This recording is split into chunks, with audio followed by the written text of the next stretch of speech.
Good morning. Hopefully you had a great weekend, Prairie View. Anyone guess where I was at on Friday? If you guessed Mrs. O'Neill's class, you're correct. Today we're going to be continuing our Snow Treasure by Marie McSwiggan, Chapter 10. Try and guess whose classroom I'm in this morning. Soon would come the moment the four children dreaded, the first German sentry. Pergarson said the Nazis were on their way to the town, but the children had not seen them. The rest of the morning had been spent pulling the heavy sleds through the woods.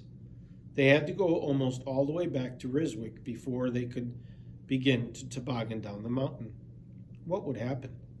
What if the Nazis refused to allow them to go on? What if somehow they suspected and began to search the sled? Peter wouldn't let himself think of what might happen. He made up stories about the four of them. They were Vikings, and their sleds were Viking boats. They were sailing the seas. They would go far, far away. The very nearest they would go would be to America. "Peter, I'm hungry. Let's eat," Michael proposed when they were barely out of the woods. But Peter had wanted to get a start on a long ride down the mountain. When Michael repeated his request a little later, he agreed. It's an idea, he thought. It would postpone their first brush with the Sentinels. "Girls, we eat," yelled Michael. They pulled up on the bank beside the road. Their sleds in a cluster, they sat munching on dark bread, dried fish, cheese, and cold meat. "Come on now, Michael. Race you to the lookout." Peter wiped his mouth on the back of his mitten. The lookout was where Peter and Michael and Helga and Lovisia had seen Uncle Victor the day he had to strangely return to Norway. But now, when the four companions reached that point, it was not to be the scene of a snow battle and all the fun that went with it. Instead, there was solemnness and silence, and Lovisia's blue eyes were round with fright. The lookout today revealed an entirely different sight, and one to strike fear into the stoutest. A German freighter was at anchor in the fjord, steaming up. She might be about to sail. On the beach that lay between the Atlantic Ocean and Ryswick Fjord, there were hundreds of gray-clad soldiers, and there were others on the narrow strip of land between the big fjord and the small one they called the Snake.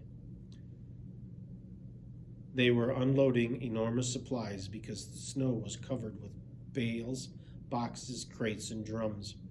Rifles were stacked in neat rows and up and down the beach in front of the fishing pier. Sentries were goose-stepping while their companions worked. "Phew!" Peter drew off his cap to wipe his forehead, and now Lovisia was not the only one to be afraid. Fear looked out of all their eyes. It was Helga who made them brave again. "I am not afraid of any goose-step," she shook the curls that hung like sausages from under her hood. "What's there to be afraid of?" "Come on now." Peter straightened his shoulders. He drew his sled away from the others. "Let's go." "Look," Michael could not take his eyes off the beach. "Soldiers marching right up our sled track. How will we get down?" They turned back to the sight below. Michael was right. A company of men had started up the only road that led from the sea to the mountains. "We could hide till they pass," Lovisia urged. "Go on now, down over those rocks," Michael suggested. "But what we would do with our sleds? We couldn't take them down that way," Peter replied. "We'll have to meet them sometime," Helga said. "It might as well be now as later." "Right," Peter answered. "Uncle Victor said they were here to see us today on our sleds.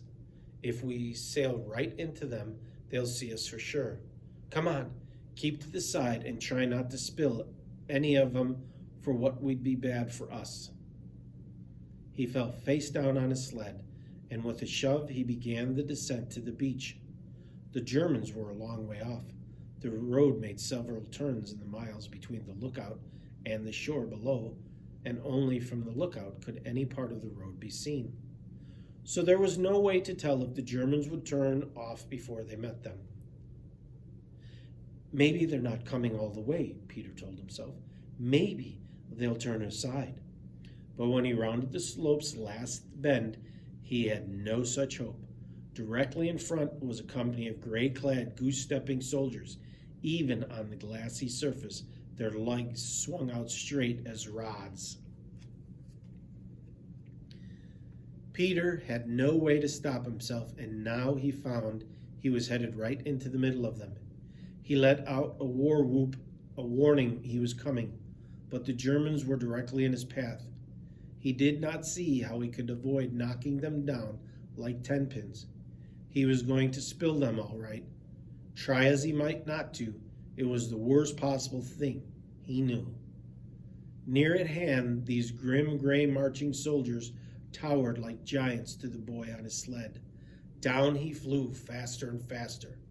At 100 yards, he swerved toward the bank to avoid knocking down a whole row of men. A voice was barking command in German, and the company took 3 steps to the side and out of Peter's path. His swerve drove him into the bank and stopped him as he had not dared to hope. But he had already passed the first of the troops. Only their quick sidestep had saved a collision.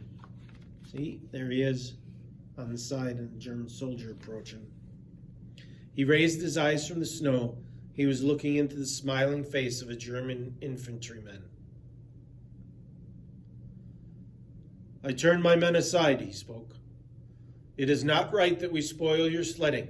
When I was a boy, I liked nothing better than sledding.